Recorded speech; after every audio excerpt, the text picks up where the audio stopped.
السلام علیکم دوستو، کیا آپ جانتے ہیں کہ اسلام میں ایسا صدقہ بھی ہے کہ جس کے لیے نہ پیسہ چاہیے اور نہ ہی جیب میں مال؟ کیا آپ کو معلوم ہے کہ ایک دن میں آپ 360 صدقے کر سکتے ہیں بغیر ایک روپیہ خرچ کیے؟ اور کیا یہ بات آپ نے کبھی سنی ہے کہ صرف 2 رکعت نماز 360 صدقوں کے برابر ہو سکتی ہے؟ اگر نہیں سنی تو آج نبی کریم صلی اللہ علیہ وسلم کی یہ حدیث آپ کی پوری سوچ بدل دے گی دوستو۔ جی ہاں، آپ صلی اللہ علیہ وسلم کا ایک مختصر سا فرمان ہے، لیکن اللہ کی قسم وہ نہایت جامع، پر اثر اور اپنے اندر بہت کچھ لیے ہوا ہے۔ رسول اللہ صلی اللہ علیہ وسلم نے فرمایا، کل معروف صدقۃ، یعنی ہر بھلائی صدقہ ہے۔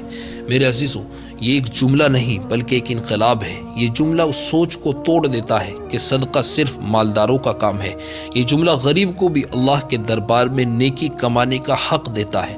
اب سوچئے ذرا، اگر صدقہ صرف پیسے سے ہوتا تو مزدور کہاں جاتا، غریب کہاں جاتا، اور وہ شخص کہاں جاتا کہ جس کے پاس فاقے ہوں؟ لیکن میں قربان چاہوں اپنے آقا، اپنے نبی صلی اللہ علیہ وسلم پر کہ جو رحمت بن کر آئے اور فرمایا کہ ہر بھلائی صدقہ ہے۔ میرے بھائیوں، نبی کریم صلی اللہ علیہ وسلم نے ہمیں یہ بھی بتایا کہ انسان کے جسم میں 360 جوڑ ہیں اور ہر دن ہر جوڑ کی طرف سے ایک صدقہ لازم ہے۔ صحابہ کرام رضی اللہ تعالی عنہم اجمعین حیران ہو گئے اور عرض کیا کہ یا رسول اللہ، اتنے صدقے روزانہ کون کر سکتا ہے؟ کس کی طاقت میں ہے؟ تو آقا صلی اللہ علیہ وسلم نے فرمایا، مسجد میں اگر گندگی نظر آئے اور تم نے اسے ہٹا دیا تو یہ بھی صدقہ ہے۔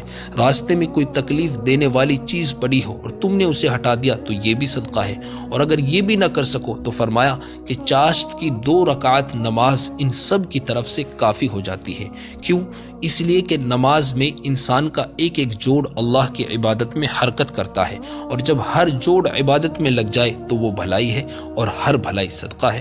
میرے عزیزو، نبی کریم صلی اللہ علیہ وسلم نے یہ بھی فرمایا کہ جب سورج طلوع ہوتا ہے تو انسان کے ہر جوڑ پر ایک صدقہ لازم ہو جاتا ہے۔ 2 انسانوں کے درمیان انصاف کر دینا یہ صدقہ ہے۔ کسی کو سواری پر سوار ہونے میں مدد دے دینا یہ بھی صدقہ ہے۔ کسی کا بوجھ اٹھا لینا یہ صدقہ ہے۔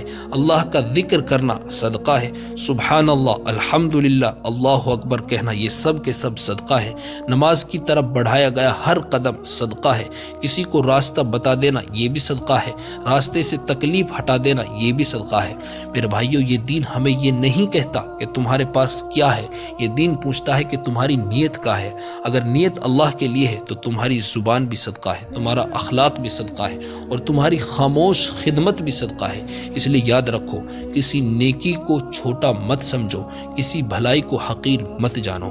کیا خبر کون سا عمل اللہ کے دربار میں تمہاری نجات کا ذریعہ بن جائے۔ میں اللہ تبارک و تعالیٰ سے دعا گو ہوں کہ اللہ تبارک و تعالیٰ ہمیں سمجھنے کی توفیق عطا فرمائے اور عمل کرنے کی بھی توفیق عطا فرمائے۔